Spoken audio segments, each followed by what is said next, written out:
বন্ধুরা, আশা করি তোমরা সবাই ভালো আছো। তোমার চ্যানেলে তোমাদের সবাইকে স্বাগতম। তো আজ আমি স্বাভাবিকভাবে 2023-24 টেস্ট পেপারের বাংলার আরও দুটো পেজ নিয়ে আমরা আলোচনা করছি। আজকের আলোচনা বাংলার 64 এবং 99 পেজ, এই দুটো পেজের একদম এমসিকিউ এসএকিউ যত কিছু রয়েছে সমস্ত কিছু সম্পর্কে আলোচনা করব। এর আগের পেজের ভিডিওটি যথারীতি আমরা পোস্ট করেছি। এছাড়াও অন্যান্য সাবজেক্টের বিভিন্ন ভিডিও আমরা কিন্তু পরপর তোমাদের সামনে পোস্ট করছি। তোমাদের যাদের প্রয়োজন, এই ভিডিওর ডেসক্রিপশন বক্সে একটা লিঙ্ক আছে, সেই লিঙ্কে ক্লিক করে টোটাল আমাদের চ্যানেলে প্রকাশিত সমস্ত ইবিটিএ টেস্ট পেপার সলভ তোমরা দেখতে পারো। তো চলো আমরা পরপর প্রশ্নের উত্তরগুলো জেনে নিই। প্রথম প্রশ্ন, এমনভাবে পাগল হওয়া কি তার সাজে? নদের চাঁদ পাগল হয়েছিল কেন? নদীর জন্য। পরবর্তী প্রশ্ন, তপনের মেসোমশাই কোন পত্রিকায় তপনের লেখা ছাপানোর কথা বলেছিলেন? উত্তর হচ্ছে সন্ধ্যাতারা পত্রিকায়। পরবর্তী প্রশ্ন, দয়ার সাগর পরকে সে যেদিন নিজে খায়নি, বক্তাকে? উত্তর হচ্ছে জগদীশবাবু। পরবর্তী প্রশ্ন, চিত্রের পোতলি সমা, পোতলি শব্দের অর্থ কি? উত্তর হচ্ছে পুতুল। পরবর্তী প্রশ্ন, ত্রস্ত জটায় দেখা যায় যে বর্ণ? উত্তর হচ্ছে পিঙ্গল বর্ণ। এলো ওরা লোহার হাতকড়ি নিয়ে, ওরা কারা? বিদেশি শাসক। পরবর্তী প্রশ্ন, যাদের জন্য বিজ্ঞান বিষয়ক বাংলা গ্রন্থ লেখা হয় তাদের প্রথম শ্রেণীটি কি? উত্তর হচ্ছে ইংরেজি জানে না বা অতি অল্প জানে। পরবর্তী কোশ্চেন, পালকের কলমকে ইংরেজিতে কি বলে? উত্তর হচ্ছে কুইল বলা হয়। পরবর্তী প্রশ্ন, অভিধা যে অর্থে প্রকাশ করে? উত্তর হচ্ছে আবিধানিক অর্থে প্রকাশ করে। পরবর্তী প্রশ্ন, ক্রিয়াপদ ও কর্ম একই ধাতু থেকে নিষ্পন্ন হলে সেটি কি হয়? উত্তর হচ্ছে সমধাতুজ কর্ম। পরবর্তী প্রশ্ন, বেলা যে বয়ে গেল জলকে চল, জলকে কোন কারক? উত্তর হচ্ছে নিমিত্ত কারক। পরবর্তী কোশ্চেন, যে কর্মধারায় সমাসে মধ্যস্থিত পদ সমস্ত পদে লোপ পায় সেটি কি? উত্তর হচ্ছে মধ্যপদলোপী কর্মধারায়। পরবর্তী প্রশ্ন, চুলোচুলি যে সমাসের উদাহরণ তা হলো কোনটা? চুলোচুলি ব্যতিহার বহুব্রীহি। পরবর্তী কোশ্চেন, কাচের দোয়াতে কালির বদলে দুধ, এটি কি ধরনের বাক্য? উত্তর হচ্ছে সরল বাক্য। পরবর্তী কোশ্চেন, ঘোড়া আকাশে ওড়ে, বাক্য নির্মাণের কোন শর্তটি এখানে মানা হয়নি? উত্তর হচ্ছে যোগ্যতা। পরবর্তী প্রশ্ন, যে বাচ্চে ক্রিয়ার ভাব প্রদান হয় সেটি কি? সেটি হলো ভাববাচ্য। পরবর্তী কোশ্চেন, আমার বাড়ি যাওয়া হয়, এটি কোন ধরনের বাচ্য? উত্তর হচ্ছে ভাববাচ্য। এবার চলব পরবর্তীতে এসএকিউ। সূচিপত্রেও নাম রয়েছে, সূচিপত্রে কি লেখা ছিল? সূচিপত্রে লেখা ছিল শ্রী তপন কুমার রায়, প্রথম দিন শ্রী তপন কুমার রায়। ঠিক আছে, সূচিপত্রে কি লেখা ছিল? প্রথম দিন শ্রী তপন কুমার রায়। যাই হোক, পরবর্তী প্রশ্ন, অদৃষ্ট কখনো হরিদার এই ভুল ক্ষমা করবে না। হরিদার কোন ভুলের কথা বলা হয়েছে? উত্তরটা কি হবে? উত্তরটা হচ্ছে বিরাগী সাজে সজ্জিত হরিদা জগদীশবাবুর থেকে প্রণামী নিতে অস্বীকার করেন, এই ভুলের কথা বলা হয়েছে। আবারও বলছি, বিরাগী সাজে সজ্জিত হরিদা জগদীশবাবুর থেকে প্রণামী নিতে অস্বীকার করেন, এই ভুলের কথা বলা হয়েছে। পরবর্তী প্রশ্ন, অপূর্ব রাজি হইয়াছিল, অপূর্ব কি বিষয়ে রাজি হয়েছিল? আমি তোমাদের বলি, রামদাসের স্ত্রী অপূর্বকে অনুরোধ করেছিল যে যতদিন অপূর্বর মা কিংবা বাড়ির আর কোনো আত্মীয়া নারী এদেশে এসে বাসার উপযুক্ত ব্যবস্থা না করছে ততদিন সে তার হাতেই যৎসামান্য মিষ্টান্ন তাকে প্রতিদিন গ্রহণ করতে হবে।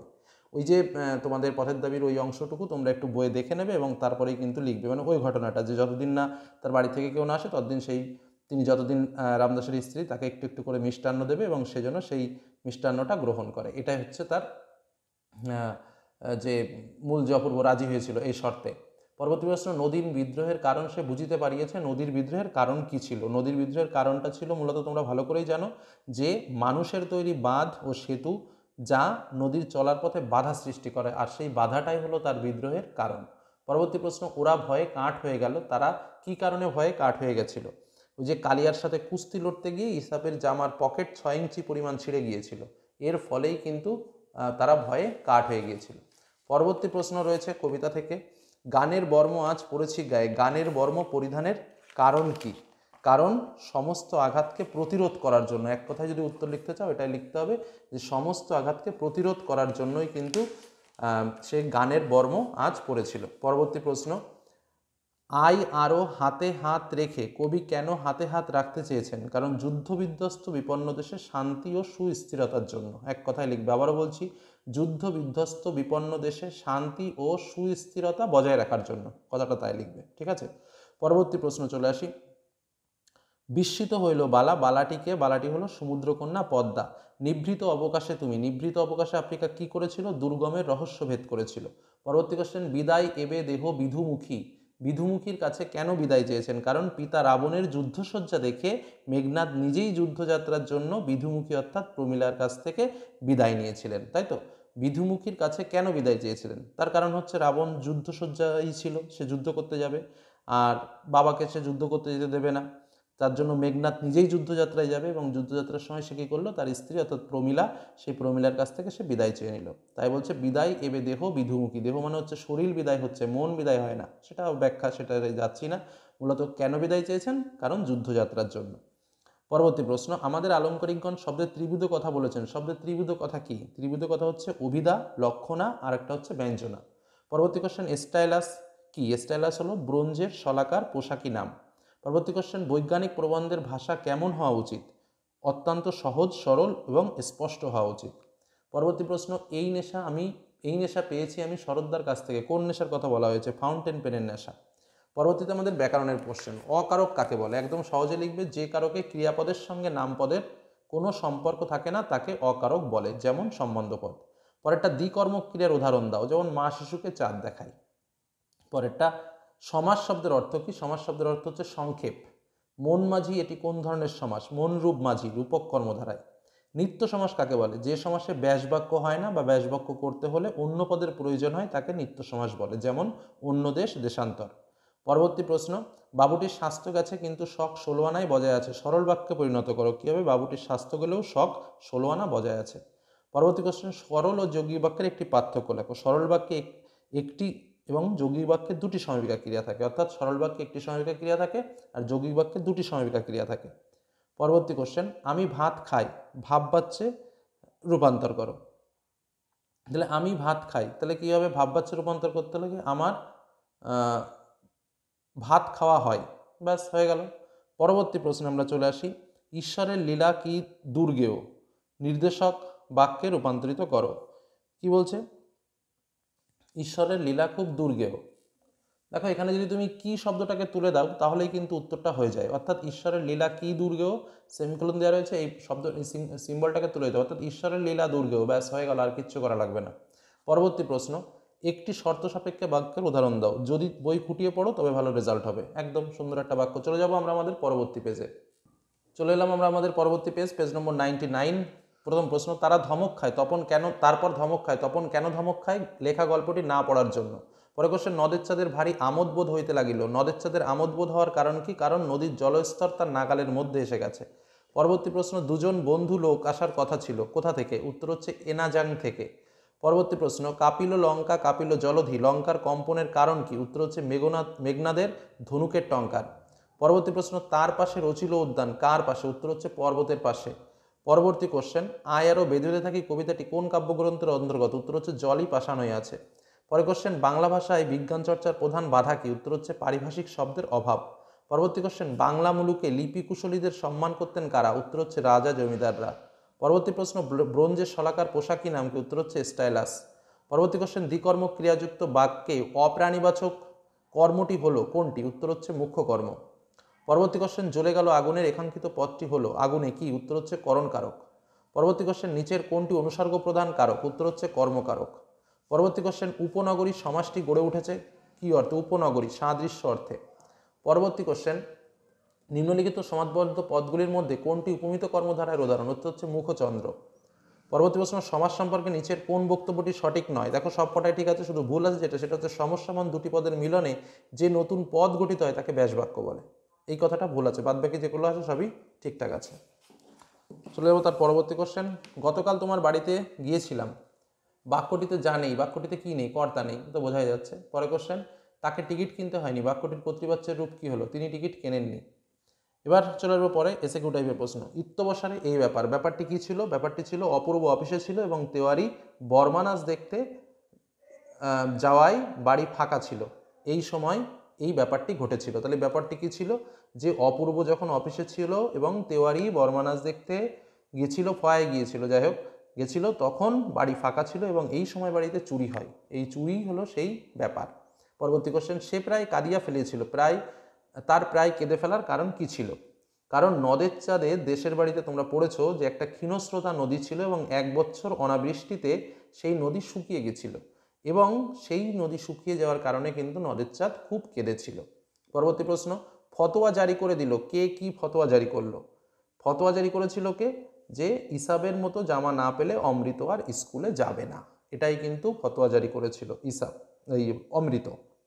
যে ঠিক হিসাবের মতো জামা যদি না পায় তাহলে আর অমৃত স্কুলে যাবে না। পরবর্তী প্রশ্ন, চমকে ওঠা ভবতোষ। ভবতোষের চমকে ওঠার কারণ কি? কারণটা হচ্ছে বিরাগীর পোশাক দেখে ভবতোষ যখন বুঝলো যে হরিদাই সেই বিরাগী, তখনই কিন্তু সে চমকে উঠেছিল। পরে কোশ্চেন, বুকের রক্ত ছলকে ওঠে তপনের। তপনের বুকের রক্ত ছলকে উঠলো কেন? কারণ মেশোর হাতে সে সন্ধ্যাতারা পত্রিকাটি দেখেছিল। পরবর্তী প্রশ্ন, রক্তমুছি শুধু গানের গায়ে, কথাটির অর্থ কী? কারণ গান দিয়ে মনুষ্যত্বের প্রকাশ ঘটানো যায় এবং অমনুষ্যত্বের ধ্বংস বোঝানো যায় এই রক্তমুছি গানের গায়ে এই কথাটির মধ্য দিয়ে। ঠিক আছে, এইটুকুই লিখবে। আবার বলছি, গান দিয়ে মনুষ্যত্বের প্রকাশ ঘটে এবং অমনুষ্যত্বের ধ্বংস বোঝানো যায় এই রক্তমুছি শুধু গানের গায়ে এই কথাটির মধ্য দিয়ে। পরবর্তী কোশ্চেন, বিস্মিত হলো বালা। কে কেন বিস্মিত হয়েছিল? কারণ সমুদ্রকন্যা পদ্মা পদ্মাবতীর রূপ দেখে বিস্মিত হয়েছিল। পরবর্তী কোশ্চেন, বধুরা প্রদীপ তুলে ধরো। কেন বধুরা প্রদীপ তুলে ধরবে? কারণ সুন্দরকে বরণ করে নেওয়ার জন্যই কিন্তু বধুরা প্রদীপ তুলে ধরবে। তোমার ভাষাহীন ক্রন্দনে। আফ্রিকার ক্রন্দনকে কবি ভাষাহীন বলেছেন কেন? কারণ হঠাৎ সাম্রাজ্যবাদীরা আক্রমণ করেছিল আফ্রিকাকে এবং সেই কারণে আফ্রিকার ভাষা হারিয়ে গিয়েছিল, সেই কারণেই আফ্রিকা ভাষাহীন। পরবর্তী কোশ্চেন, এ কলঙ্ক পিতর ঘুচিবে জগতে। বক্তা কোন বিষয়কে কলঙ্ক বলেছেন? কারণ পুত্র বেঁচে থাকতে পিতা যদি যুদ্ধ যায় সেটাই হলো কলঙ্ক। পরবর্তী কোশ্চেন, এক সময় বলা হতো, কি বলা হতো? এক সময় বলা হতো কলমে কায়স্থ চিনি, গোপেতে রাজপুত। পরবর্তী কোশ্চেন, ব্যাস ভ্যাবাচাকা খেয়ে গেলাম। বক্তার এরূপ অবস্থার কারণ কি? কারণ কলেজ স্ট্রিটের দোকানদার যখন জানতে চেয়েছিল যে কি কলম, মানে ওই যে কলেজ স্ট্রিটে কলম কিনতে গিয়েছিল, তখন সে বলেছিল না যে কি কলম নেবেন আপনি, তখন এই কথাটা শুনেই, এই কি কলম এই কথাটা শুনেই কিন্তু ভ্যাবাচাকা খেয়ে গেছিল। পরবর্তী কোশ্চেন, এতে রচনা উৎকট হয়। রচনা উৎকট হয় কিসে? মানে একদম সহজ কথা, ইংরেজি ভাবা বক্তব্যের যথাযথ বাংলা অনুবাদ প্রকাশের চেষ্টা করলেই কিন্তু রচনা উৎকট হয়। ঠিক আছে, একদম সহজে কিন্তু এটা লিখতে পারো। আবার বলছি, ইংরেজিতে ভাবা বক্তব্যের যথাযথ বাংলা অনুবাদ প্রকাশের চেষ্টা করলেই রচনা উৎকট হয়। পরবর্তী প্রশ্ন, ব্যঞ্জনা কাকে বলে? ব্যঞ্জনা হচ্ছে কোনো শব্দের বা বাক্যের আবিধানিক অর্থকে বাদ দিয়ে গূঢ় অর্থ প্রকাশ করলে তাকেই ব্যঞ্জনা বলে। ঠিক আছে, পরবর্তীতে আমরা চলে আসি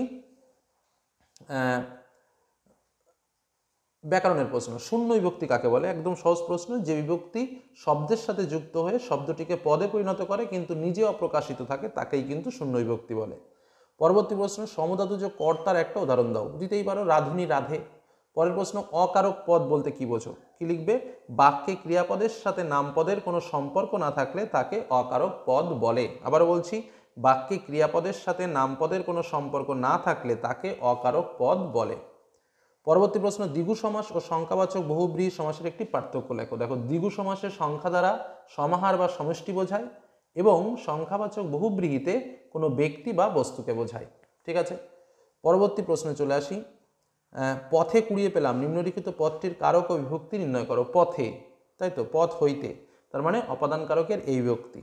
পরেরটা উপপদ তৎপুরুষ সমাসের একটি উদাহরণ দাও। উপপদ তৎপুরুষ সমাস মানে হচ্ছে যেমন জলে চরে যা, জলচর। ঠিক আছে, তারপরে হাতাহাতি, ব্যতিহার বহুব্রীহি সমাস কেন? হাতাহাতি মানে হচ্ছে হাতে হাতে যুদ্ধ, পারস্পরিক ক্রিয়া বোঝাচ্ছে। যখনই পারস্পরিক ক্রিয়া বোঝায় তখন তাকে ব্যতিহার বহুব্রীহি বলা হয়। তো এখানে হাতাহাতির মধ্যে পারস্পরিক ক্রিয়া বোঝাচ্ছে, যে কারণে ব্যতিহার বহুব্রীহি সমাস হচ্ছে, এটাই লিখতে হবে।